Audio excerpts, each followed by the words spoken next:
At dinner, my sister branded me a loser, then insisted I buy her a new house and a car. When I said no, my parents called. Can you imagine your own family, at a birthday dinner no less, calling you a loser and then demanding you buy your sister a house and a car?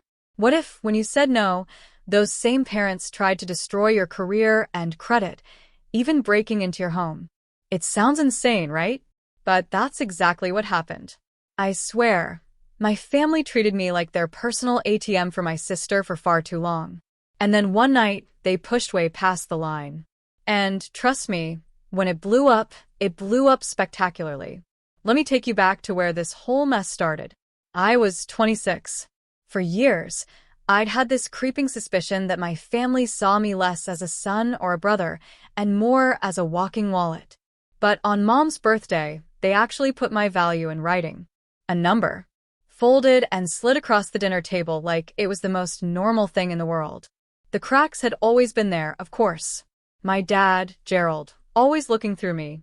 My mom, Diane, smiling through tension instead of ever just stopping it. And my sister, Nora, taking every single favor like it was owed to her. I just never looked too closely, because I knew exactly what I'd see. It was Mom's birthday, low-key by her standards. Home-cooked meal, grocery store cake. Everyone was packed around the table. Me, Gerald, Nora, Diane, Grandpa Walt, and Gerald's side of the family, Phil, Judy, Loretta, and Greg, who always laughed like showing up was doing us a massive favor. I was a county property appraiser for years in steady, quiet work. I had my own place, my own car, paid off years ago. I'd been handling my own life since I was 19. Nora? Not so much. She was 23, a part-time stylist with inconsistent money. And the part nobody said out loud, I'd been covering half her rent for over a year. Gerald and Diane knew it. They just never, ever acknowledged it. Dinner started normally enough. Chicken small talk that forced family warmth. Walt sat at the end, quiet, watchful, as always. Gerald, naturally, ran the table. Nora was beside him, absolutely glowing. Then, about halfway through, Nora slid a small, wrapped box across the table towards me, a grin plastered on her face. "Got you something, Jay," she chirped. It wasn't my birthday. I wasn't expecting anything. But everyone was watching, so I unwrapped it. It was a novelty mug. White ceramic, big black letters across the front. It read, "World's Best ATM." The table erupted in laughter. Aunt Judy covered her mouth. Phil chuckled. Even my mom cracked a smile, the kind that screams, "I know this is wrong," but laughing is easier than saying something. Greg, of course, laughed the longest. Not a polite laugh. The kind that keeps going a beat past where it should stop. The kind that tells you this person isn't just finding it funny, they're reveling in it. I looked at the mug for about 3 seconds. Then I set it down. Didn't touch it again. "Hilarious," I said. My voice was flat, dead. Nobody noticed the shift. Or if they did, nobody said a damn thing. That's how it always worked. Don't make waves. Don't cause a scene. Pretend everything's fine. 10 minutes later, Nora dropped the real bomb. Casual. Conversational. She said she was thinking about getting a new car, something reliable, a little nicer. Gerald nodded before she even finished. "You deserve it, Nora. You work hard." She worked, maybe, 12 hours a week. But the car wasn't even the main event. Gerald leaned back, then reached into his jacket pocket, like he'd been carrying this thing around all night, waiting for his moment. He slid a folded document across the table, straight toward me. I picked it up. It was neat, organized. Monthly dollar amounts stretching forward 12 months. A timeline. A breakdown of contributions. And I was the only name on the list. At the bottom, a signature line with my name pre-typed next to it. Family contribution plan. The numbers weren't small. I was supposed to help Nora with a house down payment. Not just contribute, but co-sign. Put my actual name on a mortgage. And at the very bottom, in smaller text, clearly meant to slip past without being noticed, was a line about adding Nora as an authorized user on my credit card to build her credit history. I set the paper down. looked up at Gerald. Nora already toured 3 houses last week, he said, his tone conversational, like this was all settled weeks ago. She told the realtor you'd help make it happen. I turned to Nora. She wasn't looking at me. She was staring at her plate. Not embarrassed. Not guilty. Just waiting. The way you wait for someone to sign something that was already decided. That's when Grandpa Walt cleared his throat. He hadn't said a word all evening. Hadn't needed to. But he spoke up now, and the entire table went silent. Not because he was loud, but because he never did this. I've been sitting here for 20 minutes, Walt said, his voice low but firm. And this is the craziest thing I've ever heard. Gerald shifted in his seat. Dad, this is a family matter. I know it's a family matter. That's why I'm the one saying it. Walt looked around the table, slow, deliberate. Then he fixed his eyes on Gerald. Jay pays half Nora's rent. Has been for over a year. You know that. Diane knows that. And you've been happy letting everyone else believe it was you. Dead silence. That's not a contribution plan, Walt said. That's a shakedown. Aunt Judy opened her mouth, probably to mediate, to smooth everything over, to do the thing she always did when the air got uncomfortable.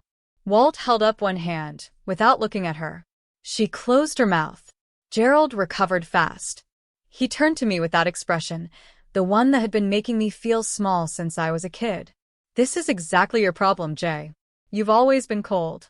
This is why people don't warm to you. Nora finally looked up from her plate for the first time all night. You act like you're a provider, but you don't even provide joy. I looked at the mug sitting next to my plate. World's best ATM. Then I looked at Gerald. Then Nora. Then back at Gerald. No, I said.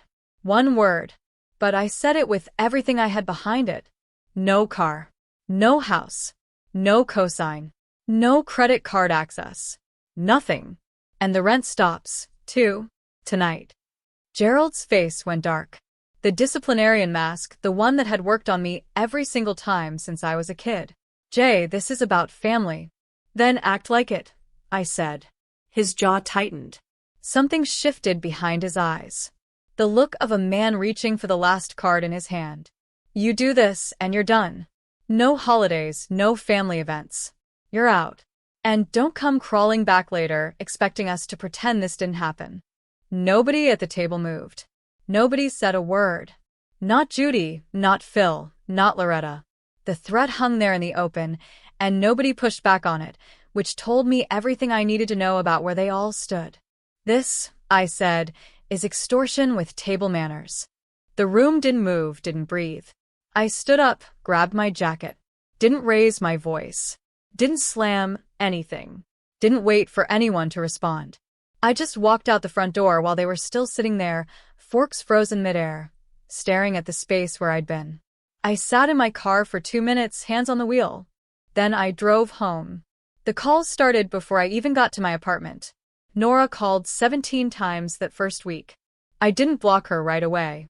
Part of me, a foolish part, still thought she might say something real. By the time I understood she wouldn't, the sheer number of missed calls was its own message. One late-night message was all vulnerability. I'm scared, Jay. Then, 30 seconds later. So just send the money, and this all goes away. There it was. The rest of the family got in line behind her. Different voices, same loop. Calm down. Be reasonable. Don't embarrass us. I blocked every number as fast as they came in. But I saved every message before I did. All of it went into a folder on my phone. The online stuff started on day 3.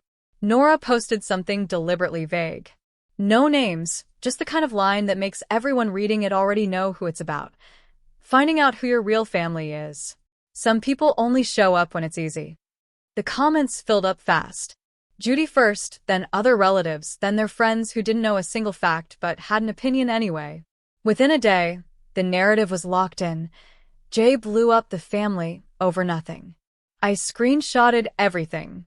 Every post, every comment, every thread. Screenshot. Timestamp. Filed. The one that actually cut me, and I'll be honest, it did, was Loretta, my dad's mom. One voicemail, short, soft, and somehow worse than all the loud ones combined. You were always so difficult, Jay. Even as a little boy. That's the kind of line that doesn't accuse you. It rewrites you.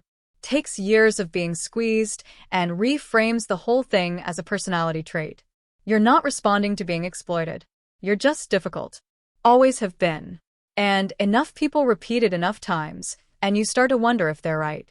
The one person who called and actually said something useful was my Aunt Tanya, Mom's sister.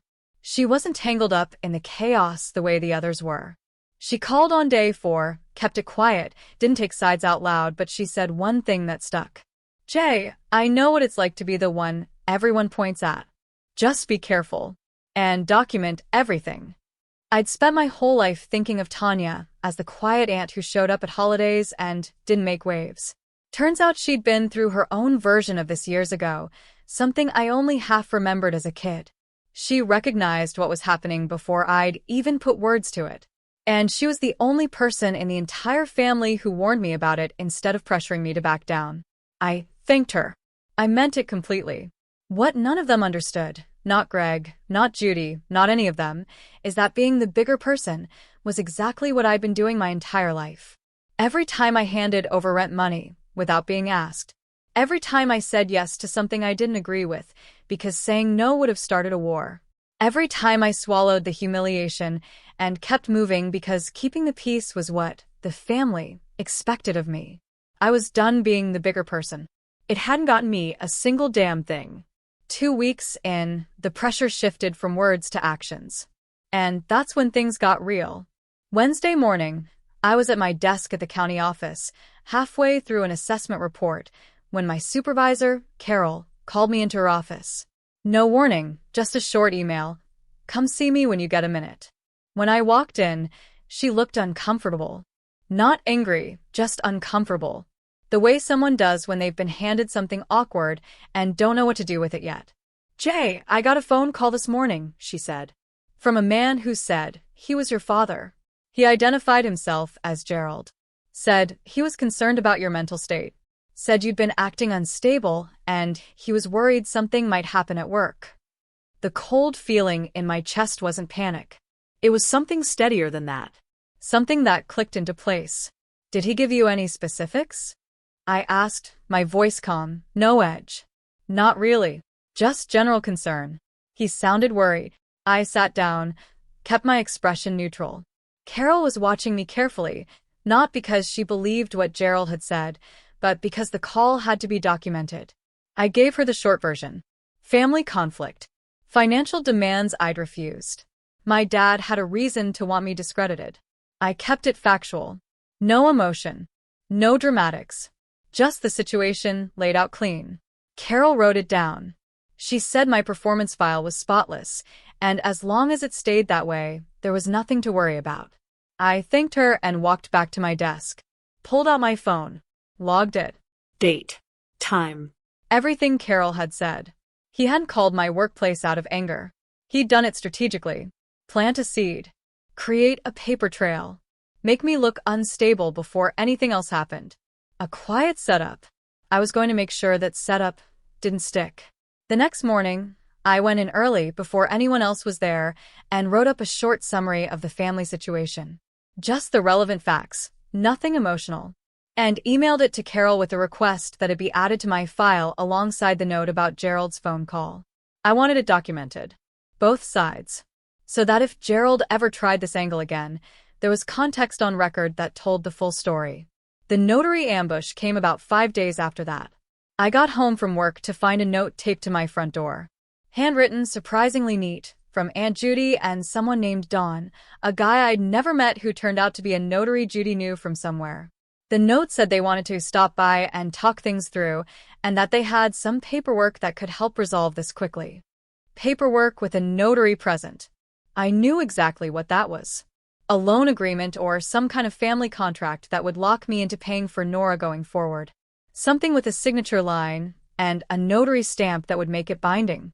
They showed up 2 hours later. I watched through the peephole. Didn't open the door. Judy knocked 3 times. Waited, knocked again, saying something about how she was just trying to help everyone move forward. Dawn stood next to her, holding a manila folder, looking bored out of his mind.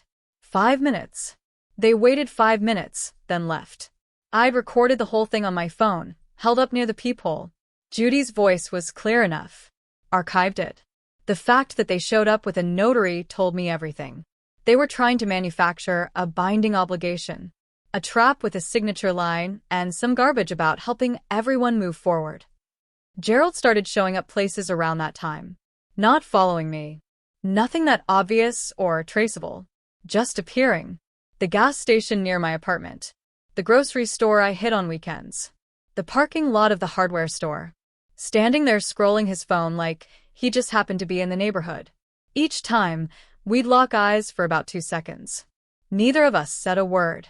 Then one of us would leave. I started changing everything. Different gas station. Different grocery store. Varied my route to work. Kept my head up every time I walked into a new space. Then Gerald pulled a move I didn't see coming. About a week after the surveillance started, my building manager called me into his office. Said he'd received a written complaint. Someone had filed a formal noise and nuisance report against my unit. Claimed I'd been causing disturbances, loud arguments, late-night activity, the whole list. The kind of generic complaint that doesn't require proof, just a signature and a mailing address. I asked who had filed it. He showed me the form. Gerald's handwriting. Gerald's signature. The complaint was fiction, every word of it. But it was on paper now in the building's records. And that was the point. I took a photo of the complaint form, added it to the case. Then I sat down with my building manager and walked him through the situation. The dinner, the financial demands, the paperwork trap they tried to spring on me, the harassment since then. Kept it calm. Kept it factual. He looked at the complaint form and shook his head. I'll note it in the file, he said. But I want your version documented alongside it. 2 complaints in 2 different places. Both fiction. Both on record.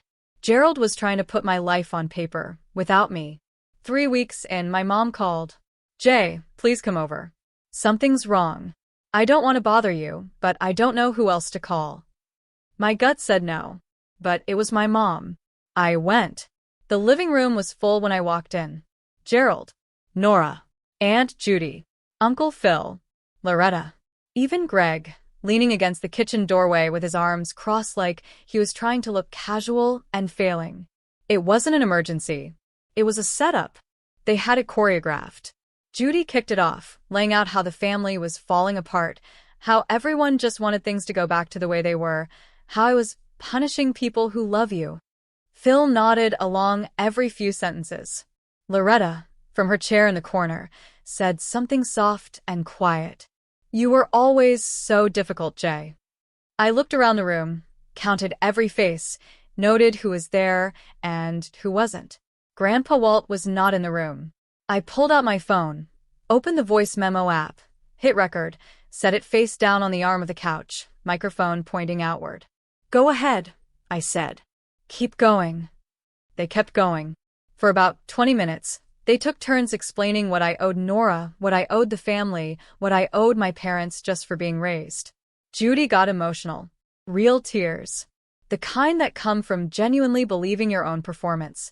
At one point, she turned to me with a sincere, almost warm expression and said, You're good at fixing things, Jay. That's your role in this family.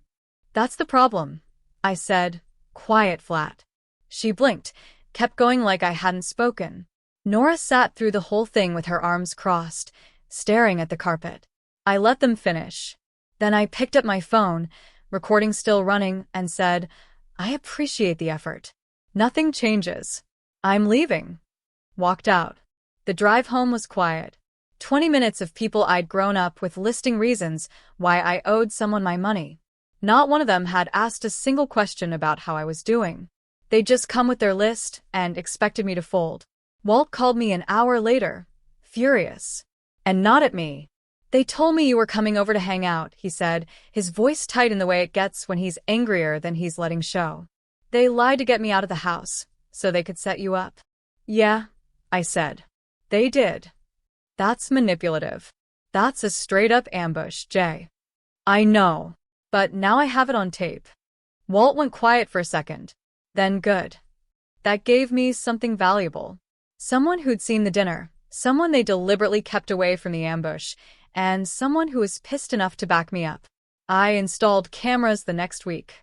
3 small ones.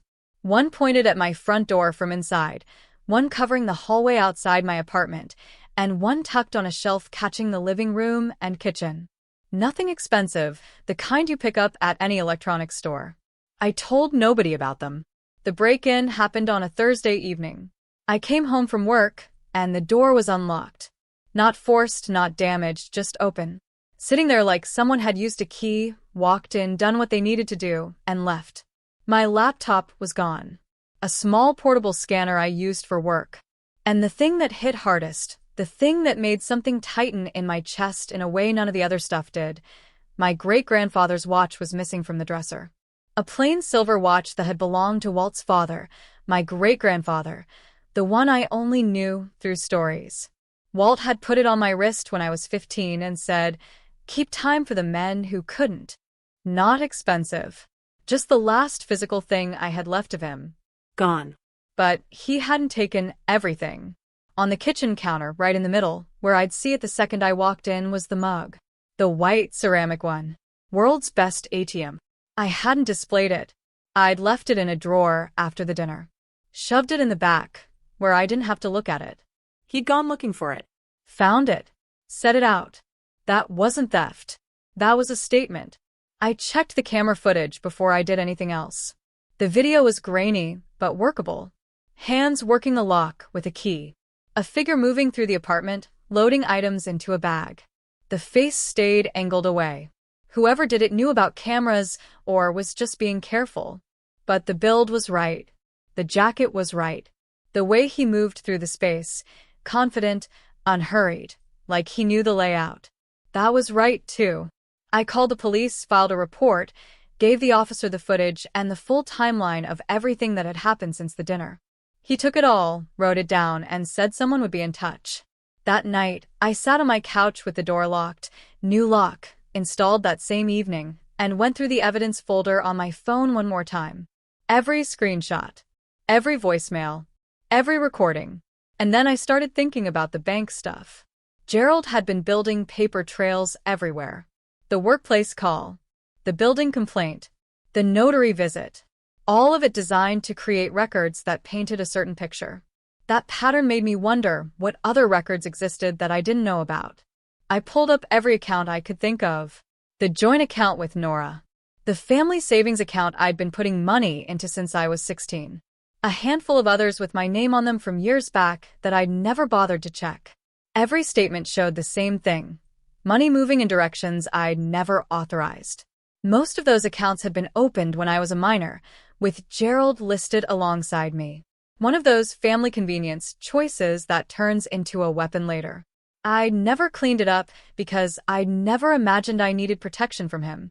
The joint account had about $2,400 in it. All from me. I transferred every cent to my personal account the next morning. Then I closed it. I was building a file, piece by piece, and every single piece was starting to connect. The police took their time.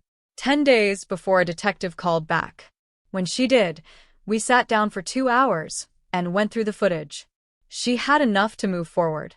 A week after that meeting, the detective called again. They tracked my laptop through a pawn shop intake log and a serial number. The pawn paperwork gave them enough to bring him in without it being just family drama anymore. Gerald didn't just pawn what he could, he kept the key on him. When they questioned him, they took it, bagged it, logged it, and eventually they handed it back to me like it was just another piece of property. Some of the stolen stuff surfaced fast. Pawn shop paperwork is boring until it saves you. My laptop and the scanner showed up first. The watch took longer, but it came back, too. Not because anyone had a conscience, but because paper trails don't care about excuses. I needed to move. My apartment didn't feel safe anymore. Not after the break-in. Not after the cameras. Not after Gerald showing up everywhere I went. So I applied for a 1-bedroom near the county office. Standard stuff. Income verification. Employment check. Credit pull. They called me back 2 days later. Denied. The woman on the phone said there was a flag on my credit report. Something recent. Didn't match the rest of my history. Told me to pull my own report and look into it. I did that night. There it was. A title loan opened 6 months ago. Attached to my vehicle. $4,800. My name. My social security number. My signature. None of which I had provided. The title had been at Diane's house for years, safe in the family file cabinet. I never thought to take it back because I never thought I needed to protect myself from my own father. Gerald had opened this before the dinner. Before any of this blew up. It had been sitting on my report for months, quietly doing damage I didn't know about. And it wasn't just open, it was behind, late enough to throw a shadow across everything I tried to do next. I wanted to put my fist through the table. Sat there for about 10 seconds with my jaw clenched. Then I started logging. Date. Amount. Account details. Everything. I didn't punch anything. I documented everything. That was the night it stopped being a family argument in my head. This was fraud. This was identity theft. This was criminal. And it was provable. And I was going to make sure someone with the authority to care about it knew exactly what had happened. I found a lawyer, a guy named Alan. Solid reputation. Handled civil cases. Didn't waste your time. I sat in his office a few days later and laid everything out. Every document. Every recording. Every bank record. The credit report with the fraudulent title loan right there in black and white. Every screenshot. Alan went through it all without interrupting. Asked a few sharp questions at the end. He laid out the strategy. 2 tracks running simultaneously. First track, criminal complaints. Fraud. Identity theft. The title loan was the clearest piece. $4,800 extracted using my identity, my forged signature, and my social security number. Alan got copies of the original loan paperwork directly from the lender. The signature was close. Good enough to fool a clerk on a busy afternoon, but it wasn't mine. And the social security number had been pulled from old documents Gerald had kept from my childhood. That was a crime. Second track. A civil lawsuit. Everything Gerald had taken from me. Documented and priced. The forged title loan. The joint account drain. The family savings account, one I'd been contributing to since I was 16, which I discovered he'd been pulling from for years. When I finally checked the balance, it was down to $6,200. I withdrew it all. Closed the account. The total damage across every account and every form of financial manipulation added up to more than $13,000. Alan also recommended cease and desist letters immediately. 1 to Gerald. 1 to Judy. Formal. On letterhead. The kind of document that tells people the rules have changed. I paid Alan's retainer that same week, $3,500. It hurt. That was money I'd been building carefully for months. I picked up freelance appraisal work on weekends to cover the gap. Inspections for private sales, the kind of jobs that paid decent but took up hours I didn't have. I didn't complain about it, not once. This was what it cost to fight back properly. I was willing to pay every cent of it. The cease and desist letters went out within a week. And instead of backing off, Gerald's side doubled down. He had a lawyer, too. That fact alone told me he'd been preparing for this longer than I thought. You don't retain legal representation the moment someone says no at a dinner table. This had been anticipated. His lawyer sent a response letter claiming implied consent. The argument was that because I'd been supporting Nora financially for over a year, I had established a pattern that she was legally entitled to continue relying on. It was a stretch, Alan said, as much plainly. But it was enough to buy time. The stalling got worse after that. Missing documents. Requests for continuances. Confusion about dates. Every time Alan pushed, Gerald's lawyer found a way to buy another week. It was a grind. Slow. Frustrating. Expensive. Alan warned me early and clearly. One moment of lost composure in court, on record, anywhere official. And they would use it to paint me as unstable and emotional. That was the play Gerald's lawyer was banking on. Get me to react. Then point to it and say, look, this is who he really is. I didn't give them that. When I was on record, I referred to Gerald as Sir. Not out of respect. Out of distance. It was a signal.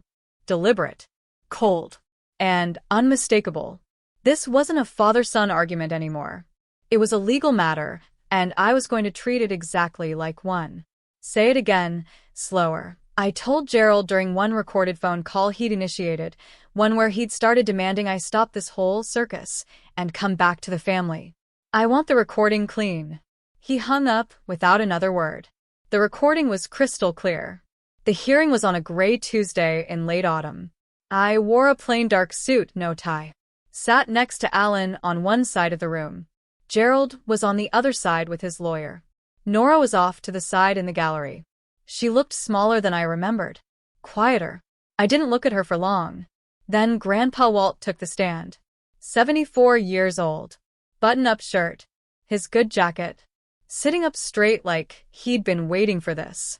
When the judge asked him to describe his relationship to the parties, he said it plainly. I'm Diane's father and I'm Jay's grandfather. He was asked to describe what he witnessed at the birthday dinner. And he did. Slow. Thorough. Every detail. The gag gift, the contribution plan. The way Gerald had presented the whole thing like it was already decided. The way Nora had mentioned a realtor before Gerald even brought up the house.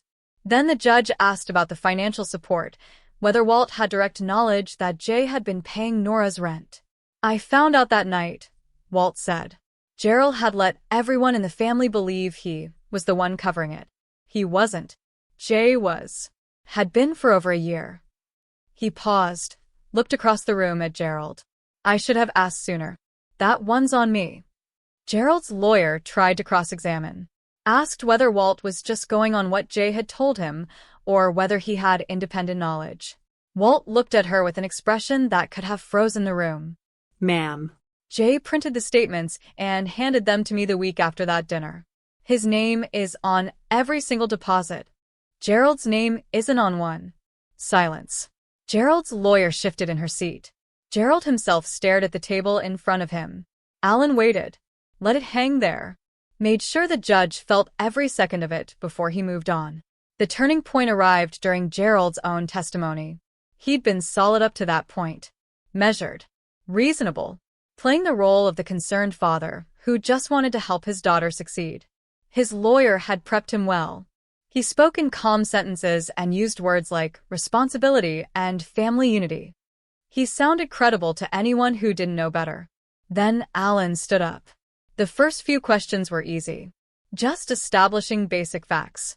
Getting Gerald comfortable. Then Alan pulled out a printed copy of a text message thread. Gerald to Judy. Obtained through discovery. Can you read this message for the court? Alan said, the one dated 3 days before the birthday dinner. Gerald read it. His jaw tightened. The first crack. The message said, we all agreed he'll calm down and pay later. Just keep the pressure on. The room went quiet. Not a gasp. Not anything dramatic. Just dead air. The kind that lands when someone says something true in a place where lies don't work anymore.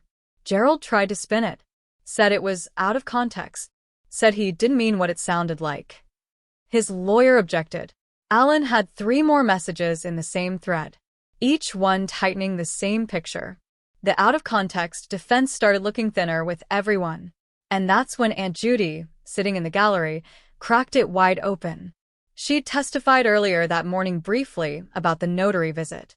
She'd been vague and evasive, the way people get when they know they're standing on thin ice. But when the message thread came up during Gerald's cross-examination, she blurted out, loud enough for the court reporter to catch every word. We didn't think he'd actually go this far. Every head in the room turned. The judge's head snapped up. Miss Judy, he said, sharp as a gavel. You are not testifying right now. One more outburst, and you will be removed from this courtroom.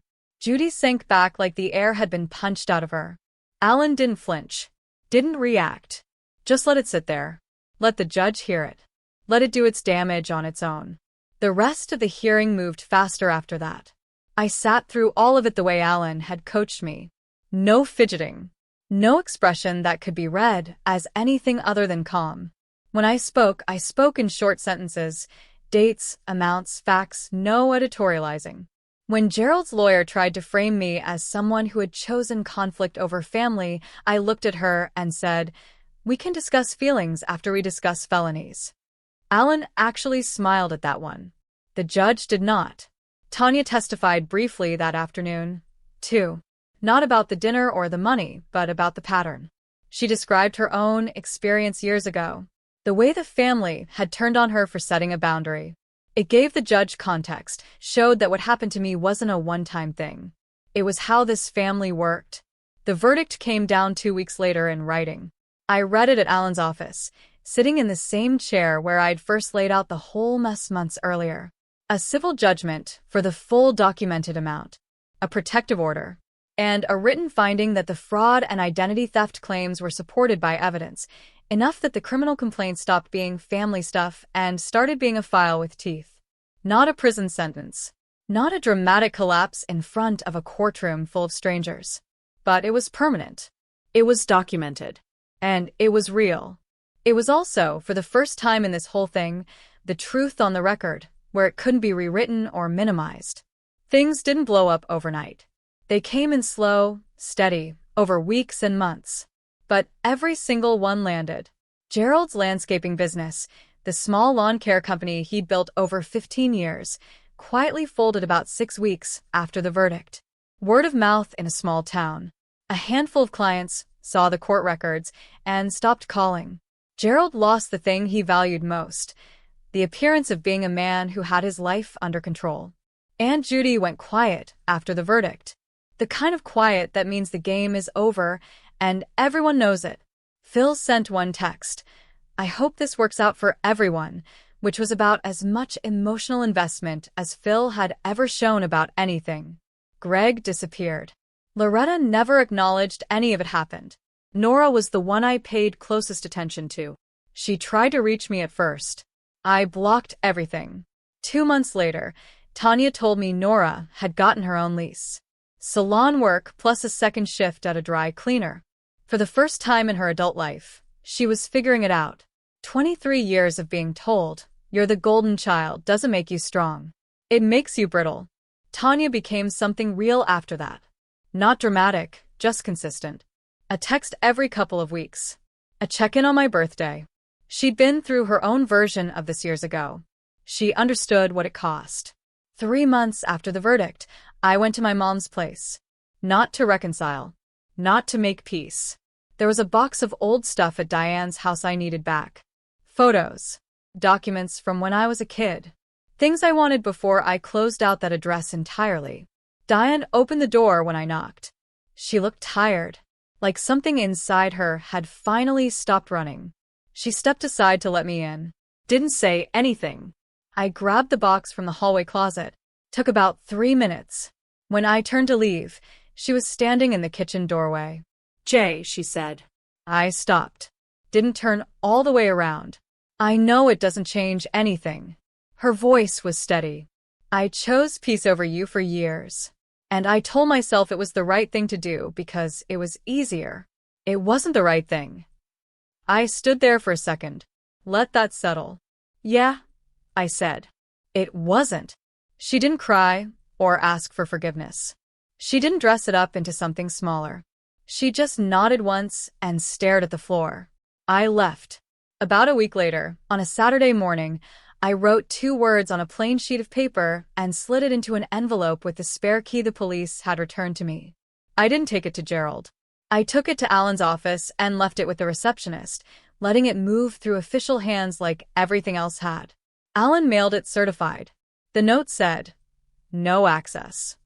An hour later, my phone buzzed from an unknown number. "You think you're better than all of us now." I stared at it, then sent back, "You don't miss me. You miss access." Then I blocked the number. The old photos were still spread across my table.